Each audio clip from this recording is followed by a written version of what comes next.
रास्ता बदल दिया। और जैसे ही वो रास्ता को बदले हैं तभी कामदेव आवाज लगाते हैं, कहाँ चले प्रभु, और आप मेरे को देखकर अपना रास्ता क्यों बदल दिए। दरअसल कामदेव को अपने पर गर्व हो गया था कि किसी भी के काम के प्रति वो आसक्त कर सकते हैं, किसी को भी अपना बना सकते हैं, किसी भी के मुखड़ा को बिगाड़ सकते हैं। ये कामदेव का काम था, याद है ना देवराज जी। कामदेव एक बार नारद जी के मुंह को क्या बना दिया था, बंदर बना दिया था। तो फिर नारद जी डर गए, ये फिर हमको मिला है, पहले बंदर बनाया, पता नहीं अब क्या बना देगा, इससे अच्छा तो भगवान बचाए। इससे नारद जी ने अपना रास्ता बदल लिया। तभी कहते हैं, काहो नारद जी कहाँ चले। जैसे उनको कहाँ चले तो वहां पर कामदेव कहते हैं, एक बार तो आपने मुझे बंदर बनाया, पता नहीं इस समय और क्या बनाओगे। तो वहां पर कामदेव कहते हैं, देव ऋषि नारद, एक बार मैं जिसको परास्त कर देता हूँ, एक बार जिसको मैं हरा देता हूँ, उनसे मैं कभी दोबारा युद्ध नहीं करता और उसका मुखड़ा कभी दोबारा नहीं बिगाड़ता। तभी नारद जी बोले, ठीक है, लेकिन बताइए तो कामदेव जी आप कहाँ जा रहे हैं। तो कामदेव कहते हैं, इस धरती में कोई महारथी योद्धा है क्या जिनसे मैं युद्ध करना चाहता हूं।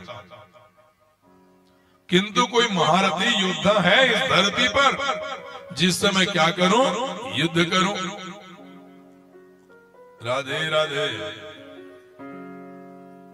राधे राधे। ओ मैया जी, जैसे तेरे चुक चुक ले पहन के आए हैं, वो इसने लेकर गलो पहनाए गए, ठीक है ना। भागवत मंदिर आ गए लोअर मंदिर।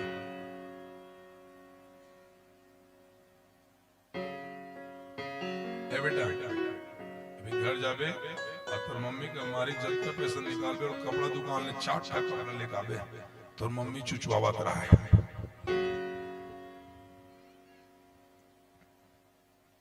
लेबे नहीं वो हैं, जा बैठ जा, कर लेना।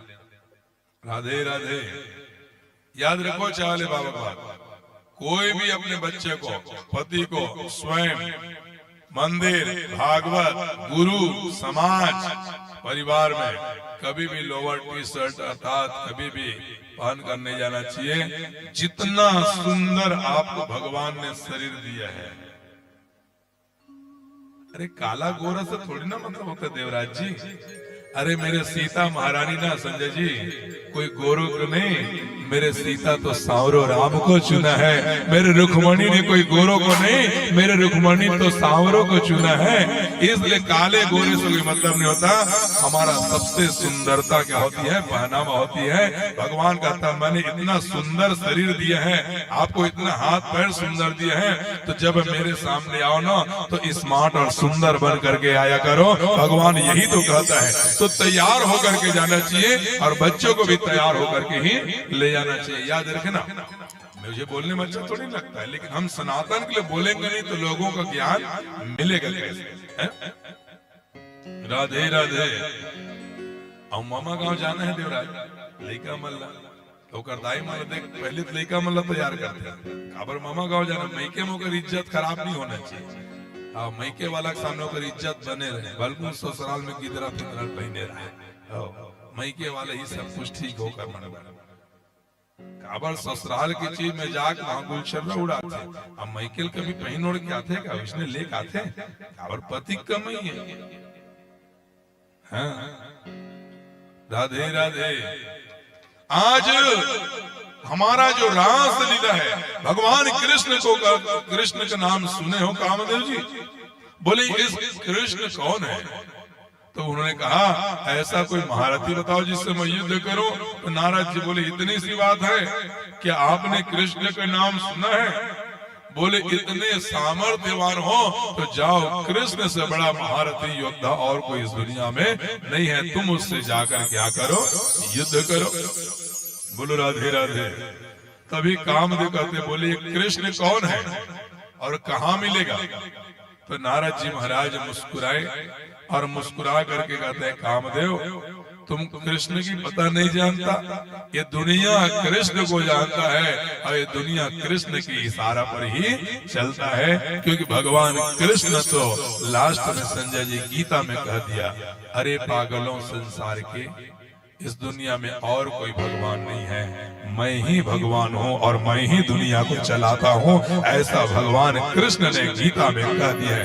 मेरे अलावा और कोई दुनिया में भगवान नहीं हो सकता है, ऐसा गीता में सांख्य वेद में कहा गया है प्यारे। हाँ। राधे राधे। और तभी कामदेव कहते हैं कि कृष्ण कहाँ मिलेगा, तो नारद जी मुस्कुरा करके बोले तुमको कृष्ण की पता मैं बता देता हूँ, भारत के मध्य में तुम गोकुल की नगरी में चले जाना और वहीं तुमको एक वृंदावन धाम मिलेगा।